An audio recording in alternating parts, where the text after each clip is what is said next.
So again, I'm Kristin Link. I'm the Project Cornerstone lead at Loyola Elementary in Los Altos. And I was asked to just do some quick information, some quick thoughts on reading aloud. Because some of your readers might be brand new to this and they might be a little intimidated. What should I do? How can I be most effective? So there's a handout in front of you that looks like this. Go ahead and pull that out.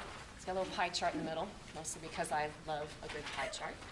And we'll follow along. So I broke up the information into before and during.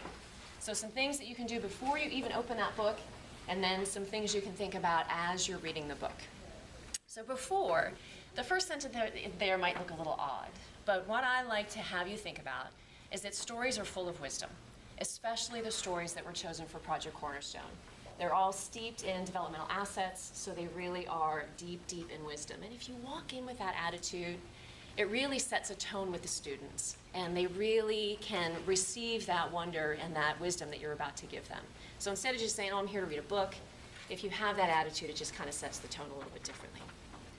I would encourage you to read the book aloud at least once or more if you can. Now, some of you may be thinking, well, it's okay just to read it to myself, right? No. Unfortunately, it's very different. So please take the time to read it aloud to your cat, your dog, your kids, an empty room. Something you might want to do is record yourself reading the book and then listen to that recording later on if you don't have a lot of time. I happen to have an iPhone, and so I use a little app on there called Voice Memo. It allows me to record the story, and then I drive around on speaker and listen to myself speak. It's really kind of strange, and it takes a little getting used to, but at least you just get that story in your head. You don't need to memorize it. You don't need to get to that point, but just some comfort with the flow of the story, because you want to be able to read the text in the book and glance up every once in a while and make eye contact with your students. And if you have some comfort with the story, you're able to do that much more comfortably. So I would encourage you to consider that. I would also have you think about asking the students to hold any questions or comments until the end of the story, especially if they're little guys.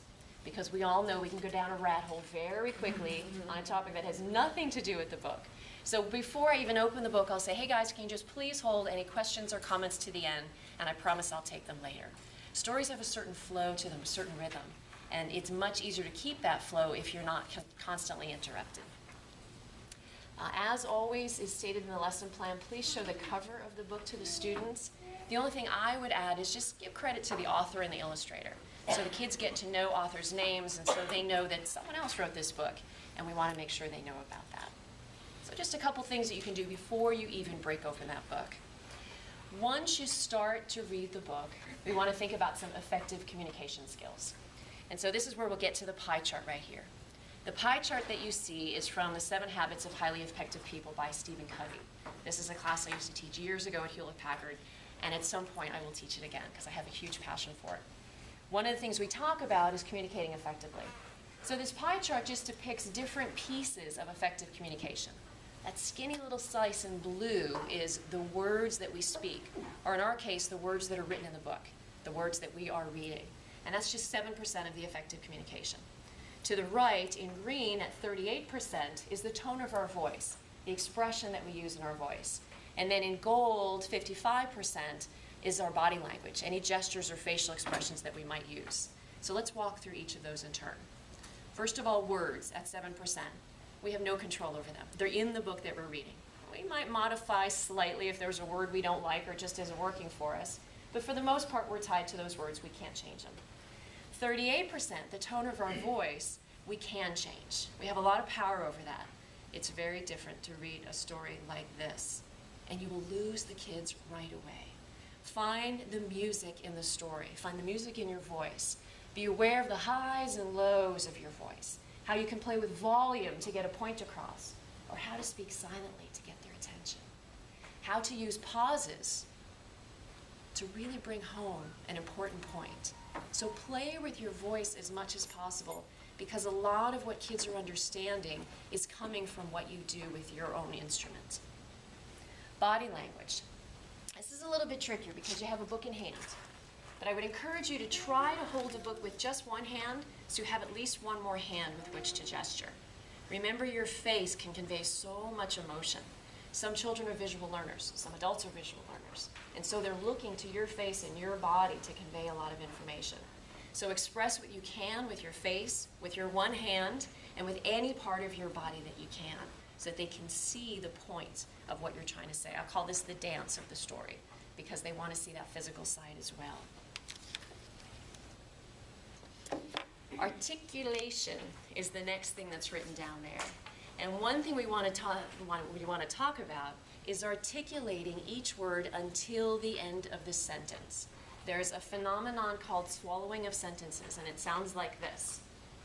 There's a phenomenon called swallowing of sentences, and it's what'd I do? What did I do at the end of that sentence? Just mumble the last few words. Those last few words just got chewed up because I'm done, I got my point across, and I'm just going to finish up.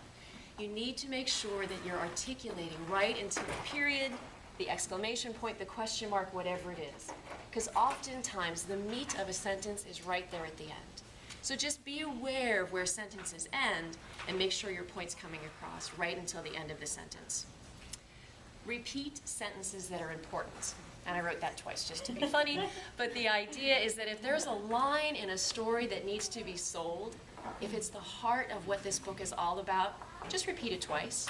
And I'll usually change it slightly to make it sound a little bit different, but I want to make sure the kids know, oh, she said that twice, this must be important. Or some kids may have checked out, and they may check in when they hear that you're repeating something again. So you can really make sure that that point comes across to them. Project in your voice. It's important that every student in that classroom hears you, especially the kids in the back. So when I'm new to a setting, when I'm new to a classroom or to a room that I haven't been in before speaking, I will plant someone in the back of the room. Typically, I'll ask the teacher to do this for me and just say, will you give me some sort of signal if you can't hear me? A tug on the ear is what I use, but find anything that's discreet for you. And I'll make sure I get eye contact with that person as much as I can and check to see if they can hear me. Because if the kids can't hear the book, there's no way they're going to understand it. And be aware of your physical space. If you have a room that's very long, you want to make sure you're projecting out this way as much as possible. But some rooms like this are more wide, and so you want to make sure it's the people on these edges that are hearing you as well. So just plant some helpers along the way and make sure that they can hear you. So if you've done all this well, if you're using your communication skills to the best you can, if you're articulating and repeating important points and projecting, there will be this hush that gets created. It's actually so fun to hear it. I'll come in to do Project Cornerstone, I'll be doing my introduction, talking about some things, and there's always a little chitter-chatter. You know, a couple kids are scuffing their chairs or talking amongst themselves, but as soon as we really dive into that story, it gets silent. And it's so fun to experience that because you know that they're ready to receive what you're about to give them. So work towards that hush. It's kind of a nice goal to have for them. So with the book itself, my hobby is storytelling, so I'm generally not working with a book. I've internalized stories, myths, and legends from around the world, and I'm telling them to other kids. That's a little bit easier, I have to tell you. Working with a book makes it a little more challenging, but let me talk to you about some techniques that might be helpful. I find it best to read any words that are in front of me on the 1 or 2 pages that we have. And then to hold up the book as high as my short little arms can do, and to scan very slowly from one side of the room to the other, watching every face along the way to make sure they saw the pictures.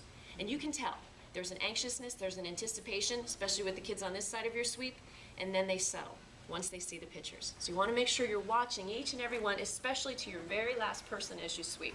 So slowly sweeping from one direction to the other, turning your page, reading the words on those 2 facing pages, and then I'll generally sweep in reverse. This is faster than I would normally go. And again, watching the eyes to make sure that they've seen every picture, especially the last person on your sweep. And one of the cool things that happens, one of my favorite moments as I'm reading books for Project Cornerstone, is to just look at their little faces. They're looking up, they're looking at a picture, they have this look of joy in their face, and you just get to really look at each and every child. And to me, it's this little gift that you receive. So you want to make sure you take the time to look at all those faces so you can receive that gift. So just a couple tips, some things that you might want to think about before you even pick up the book, and then some things you might want to think about as you're reading the book to hopefully get the story across just a little bit more. So what questions do you have, please? Just on that last when you were showing you said you read the book, or read the pages, and then you showed the pictures. I noticed particularly in this book, you've got the captions on the pictures, or the words underneath the pictures really correspond with that individual picture. Yes. For example, on this, and I was trying to figure out if there's almost a way to cover up the other ones, so you're not giving away the story too soon, or something like that. Do you ever do that? Do you do one page at a time like that, or do you typically do two just to kind of get it? I just sweep, but if there was something here that needs to be hidden that should come later, I would absolutely gently, very, very gently, fold the book back a little bit to not reveal what I want to reveal. But it does depend on the story. But if there's something here that would be better to hide, absolutely. Just kind of tuck it back as best you can. Or stick it next to yourself, or do something that would help. That's a great thought. I just like the way the words go with the individual pictures on that. They absolutely do, especially with this book. I couldn't agree more. Piece of paper. Yeah, a piece of paper would be even nicer to the book. Just put a piece of paper right there as you're doing your scan. Great idea. Other questions? Comments, thoughts? All right, thank you so much, guys.